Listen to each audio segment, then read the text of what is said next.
Hello, miners and crafters. Welcome to another episode on the BrokeRock server. This should be now episode 2, and I'm starting things off exactly where I left off in episode 1. Although I have made some progress since.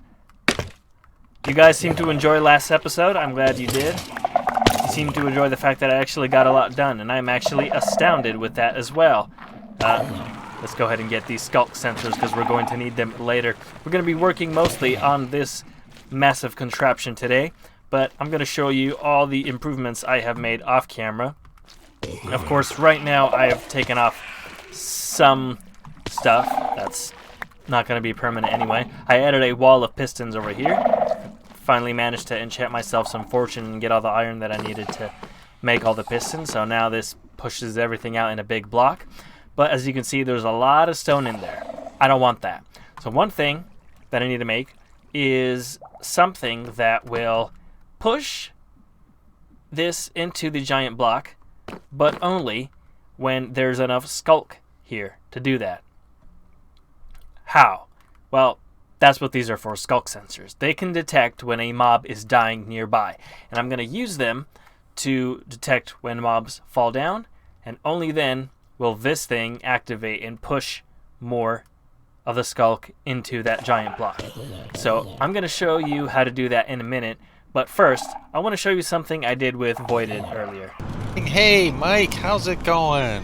It feels glad you found me. Yeah, it feels amazing to actually see you in person. We've been talking a lot on Discord. We're always on Discord, but like to actually see you up front is quite a sight. You're looking particularly shiny, nice and golden. Oh well, yeah. Because yet again, I have forgotten how to play Minecraft and came into the Nether without gold at one point and was promptly killed. So I'm taking precautions now. I'm digging the skin. I almost got scared when you showed up. Oh yeah? Well, hold on. Let me. Yeah. We had to fight a bunch of you guys, or at least one of you, a bunch of times. Well, I mean, as of right now, I still haven't seen what you guys were up to because I missed the intro. So I'm actually looking forward to seeing how that turned out. Don't tell me. Oh, spoiler. No spoilers. No spoilers here. No. I can only imagine. Yeah. So what I'm working on is this way, getting this kind of going. I'm gonna put that armor back on. Yeah. Put it back on. I'm not actually invincible despite my skin. So I think we have to go. We're about negative 200. We have to go to about negative 175. I think. So my thought is we could do a portal anywhere over in here. Okay. To be honest. Sounds good. I think we should keep it at 81 to match the rest of the portals, but then otherwise open this up so that we can access to the outside, or to the outside. Yes. The wild Nether, as it is. Okay, that sounds perfect. So we're gonna need our obsidian right around here, and I'm thinking, because we were talking about earlier about how to decorate this stuff. Ooh, there's a skeleton over there. Watch it. I'm thinking maybe we build it in a way that represents what it leads to, so to avoid confusion. Like if someone comes across this portal and doesn't know what it leads to, they can tell. The mushroom. Mushroom? Or the shopping. Or yeah, either one. We could have maybe even we had this thing going in, what was it, season 1, where we had a little a mushroom cow like hanging around the portal, but I'm not sure if MysteriousPayne will give us the rights to his likeness. Well, we could always ask him, I suppose. I suppose. Either that, or we could just not ask him and just see how he reacts to it. Ask for forgiveness rather than permission. Exactly, yeah. Obsidian isn't something I actually had laying around, so one of us is going to have to get some, but I do have one. I came prepared. Oh. You did. There you go. Oh, well, thank you. Even though I don't know what I'm going to do with one obsidian, but okay. Save it for an ender chest. Wait, that is something I need though. Is flint and steel? No, I have enders. The dust. What do they call it? The Blaze. blaze dust. Yeah.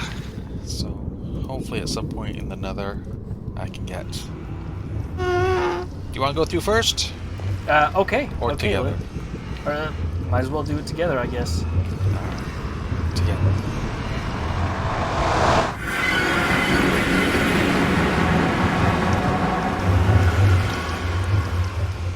On top of a mushroom. All right. Well, on top of a mushroom. Perfect. a very tall mushroom. Yeah. And I don't have any water. Although I do. have sand. You have water? Okay. There we go. Well, Why? That's- Why? that's one way to get rid of mushroom blocks. I guess. Looking at the random tree over here, trying to figure out how to jump. Oh, that's it's an azalea, so there's clearly a lush cave underneath here.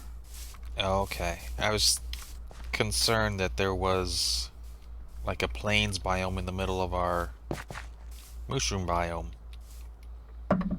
which could cause mobs to spawn. Right. That would be... Kind of defeats the purpose. Yeah, and not only that, it would be filled with mobs because it'd be the only place that they can spawn. Yeah.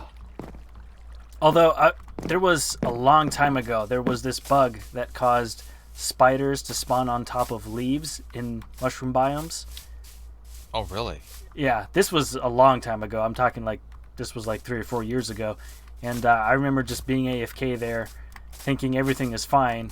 And then I got killed by spiders, and I thought, that's weird. And I checked the bug tracker, and that was a bug, so I got rid of all the leaves, and then I'm like, okay, now I can finally go at AFK, without having to worry about dying. And then I came back, and apparently I had died due to lightning. Really? Wow. Yeah. I was thinking fill in the middle, and then bring in these. Oh, yeah, there we are. Yeah, so... That's not bad. Yeah, they go well together. Huh. I would have thought that. A lot of people don't really think to use mycelium as a decorative block. They don't think it looks good, but I've actually used it to pretty great effect in the past. These 3 layers, like brown... Right. Brown, mushroom. Yeah. Just to match this side. There we go. Yeah. And then, what about this? Maybe, do we have more deep slate? I'll just be a... Let me get some slabs. Oh, that looks nice. I like that. Some... Yeah, we're... I thought it'd be enough for the shroom lights, but I guess not. Okay, so we had to cut that a bit short just because there was a massive heat wave when we were recording that, and my house just got way too hot, and I just couldn't record anymore, so I had to cut it short. But hopefully you enjoyed that little collab with Voided. I always enjoy hanging out with him. But what you are seeing here is the solution to my problem up there that I talked about earlier. This is a Sculk sensor detector, and what it does is it detects certain frequencies and gives out an output based on this, which is an adjustable frequency that you can essentially have something that detects anything in the game. So what I want to detect is mobs falling down. This setup right here, having the signal strength all the way up to here, sample items, will give enough of a signal strength to match this, and it will only give an output when that happens. So as you can see right now, nothing is going on. But of course, if I, let's say, adjust the frequency so that it's less, then other things will activate. As you can see, me jumping around does give out an output. So having it like this filled up all the way will detect certain things, including mobs falling down to their death. And that's exactly what I want to do. Now after that, this is going to activate a clock, which activates the stone generator up there. Of Of course, the zone generator, as I said in the previous episode, can't be activated all the time. It needs to be tiny little pulses. So what's going to happen after that is a monostable circuit, which is easy enough to understand. It turns a longer signal and turns it into a short pulse. So the way that works is just like that. Fill this, any old item, and take a comparator out of that hopper. And that's essentially a here. Let's demonstrate it with the Sculk sensor. Once you power this, it'll give a very short pulse, even though as you can see, it's on for longer, but it only gives a short pulse. Keeps going on now, of course, because I'm doing stuff around here. I think it might be detecting the animals. Anyway, let's go ahead and use these contraptions to better that machine up there. That was a lot of work. So I think I have everything set up. This is all set up. The circuit. This is going to turn off this circuit right here. This circuit right here is to... It activates that clock. I have it turned off, by the way. It activates the clock until the platform reaches this section right here, and then it stops. And then it continues to push once that detects a mob has fallen, and then releases the whole system, and then sends out a pulse. This pulse here, or sends out a pulse to the clock, which will then activate the pulse. This will activate, of course, that, and then those ones up there as well. Matter of fact, I think I need to do that now that I mention it, and might need to do that to the other. Let's see if I can do it. There we go. Just so it's more reliable. And I believe, so that's not working properly. I think the items on there are messing with it. So let me fix that, and we'll see it working, or hopefully we will. Yeah, the items activate Sculk sensors, so once more. Oh, no! No!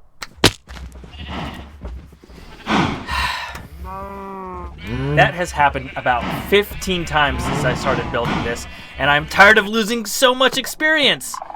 Where's the spider now? Come here!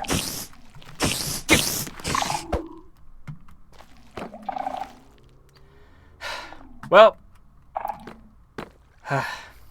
let me go grab my stuff. Wait a minute. How did... See, I have had the worst luck since starting this season, but I've still managed to get a lot of stuff done, so let's fall all the way down here and grab all my stuff. Every time I die, I lose, like, 28, like, seriously, before this, I lost 30 experience. I was on my way down here, and then yet again, another mob just knocked me off the edge. Trust me, I do have a workaround to that, I just haven't gotten around to it, because I keep dying. Okay, I got my stuff, and as you can see, this, I think, is activating the circuit. Of course, again, these items here are messing with it, but let's see again once it, there we go, that activated it, and now it's back. So now, all we have to do is turn this on and watch it work. I have a platform up there, which is the optimal spawning space. Now, of course, not sure if that's gonna mess with the... Okay, there we go. Yeah, it's still working fine. Now they just need to start landing on the platform, which they're not. There we go. That should move everything. No, okay, so I think there is something stuck on top of the Sculk sensor, which is fine. And see, that is another thing we need to fix, which I do have a fix for that, but I will show you guys when the time comes.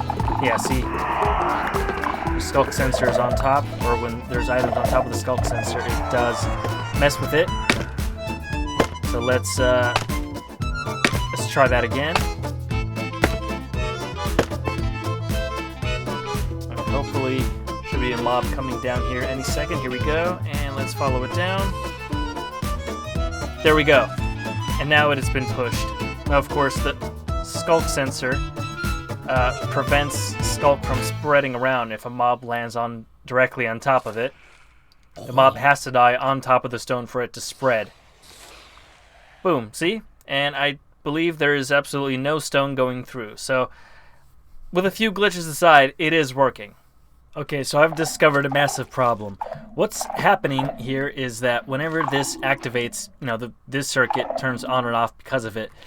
This then turns this clock on and off so fast that the timing of the clock alters and it sends out a few extra pulses. So if you'll see here, you might notice what happens if we get another mob drop, but you'll see that this circuit needs to activate once. There we go. See, it turns off, and then see, it keeps turning on and off, and then that happens. So what we need to obviously do is have this connect to this instead of that. Now, of course, some of you might not even understand what this and this does, but I mean, that's kind of the best I can explain it, right? I think I have everything under control. I just got to make sure nothing falls down on the Sculk sensor, and I'll explain to you what these are. These are the solution that I was talking about earlier.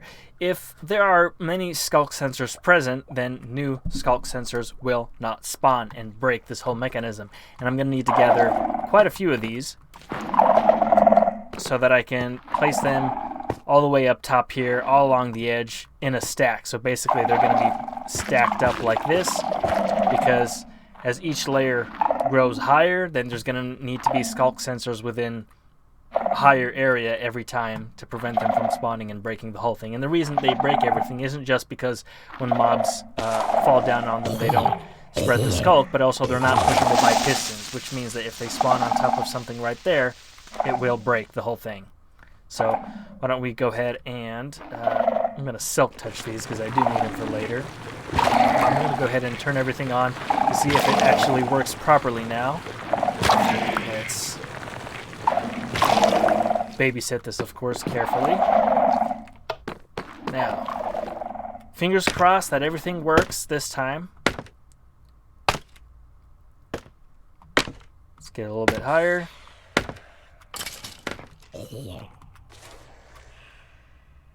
Okay. They are being pushed. And we just gotta wait for it to stop when it goes on top of that torch.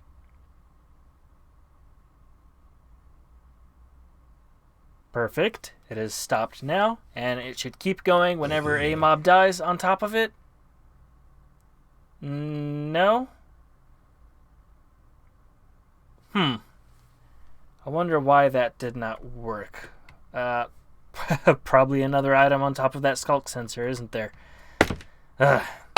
This is so tedious, but I promise you it will be worth it in the end. I will be getting so much of this stuff. Let's see. No, nothing on top. Everything working properly.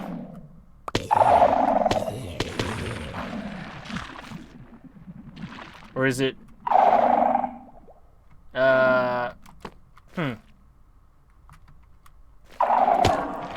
Interesting. Okay, so I think I understand what the problem is now. Now that this isn't controlling this, this will override it at any time, which means that we need to find a different way of overriding it without activating this torch right here.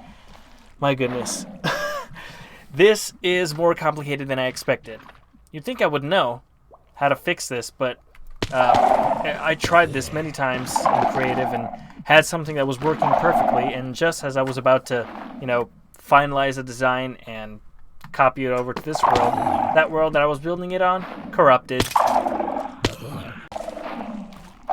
Okay, I think we have a winner. Let's go up and see. Everything seems to be working fine so far. Yes, okay. This is good. Oop. Stay up here. And it should stop once it gets to that torch.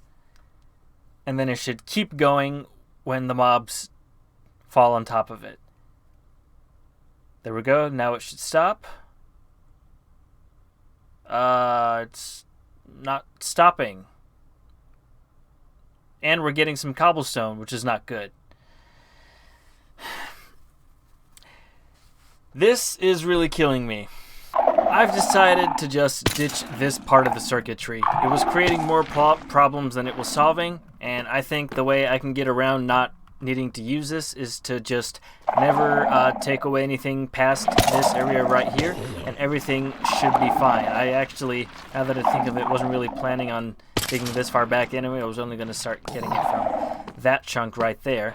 So this is pretty much redundant, and it's just creating more problems. For some reason, it's just, I can't get it to work. I got it to work in creative, but like I said, that world got corrupted, and everything, all my work got deleted, so there's not much I can do to figure it out right now. The dog ate my homework, people. Okay, this time I cannot possibly see what can go wrong, so let's go ahead and start this up. Everything is perfectly fine there. We just want to make sure that the thing only fires when there are mobs dying. Okay, you see it firing? Okay.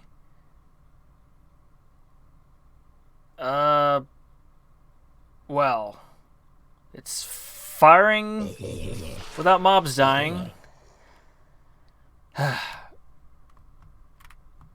Well, I think there's something wrong with the clock that I built. Okay, I think I finally diagnosed what the problem was.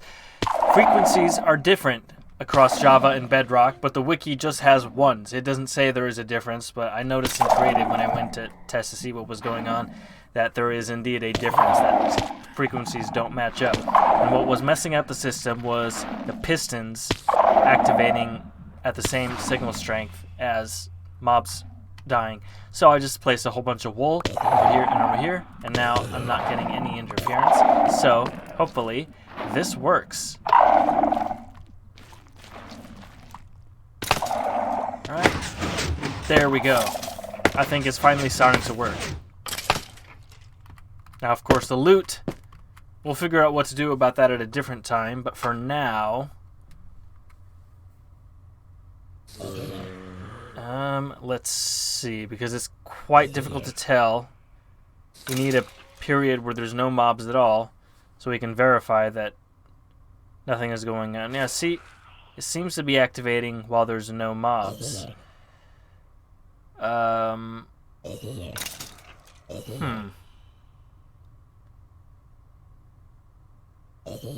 Well, I'm not sure if it is working. It's really, really hard to tell. I'd have to maybe disable the mob farm for a bit, just to see if it still moves after a while. Yeah, see, it is moving, which is not supposed to.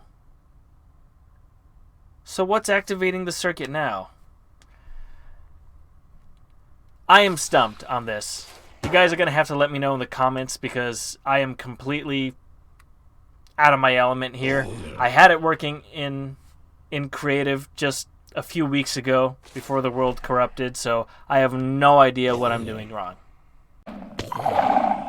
There we go. I figured out what the problem was. The wool wasn't fully occluding the pistons. It was still getting a wool signal, but I think this should help, and also it shouldn't block the mobs from sending their signal. So now, hopefully, after what feels like a million times, let's try this for what's hopefully the last time. Or did I? I didn't even turn it on, did I? So it's not going to be the last time, but it's going to be almost the last time.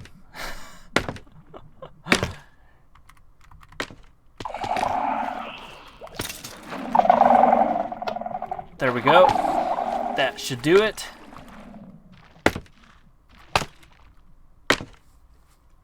Okay, it's a good sign that it's not moving while there's no mobs.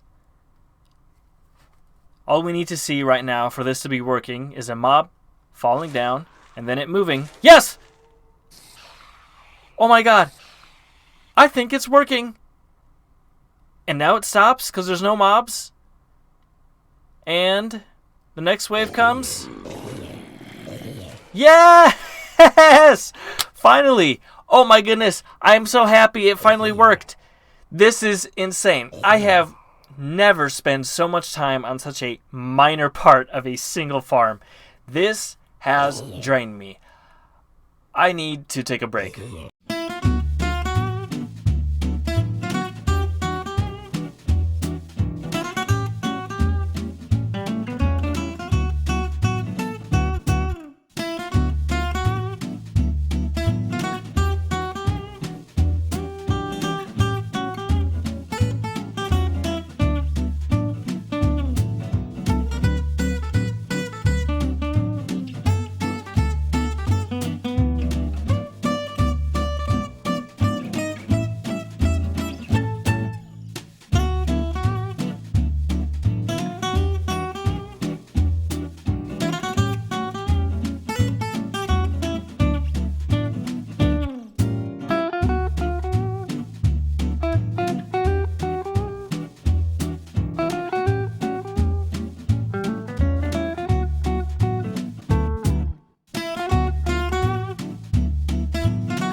So, I hope you enjoyed that little time lapse. That was a really fun thing to build despite all the hitches that I had.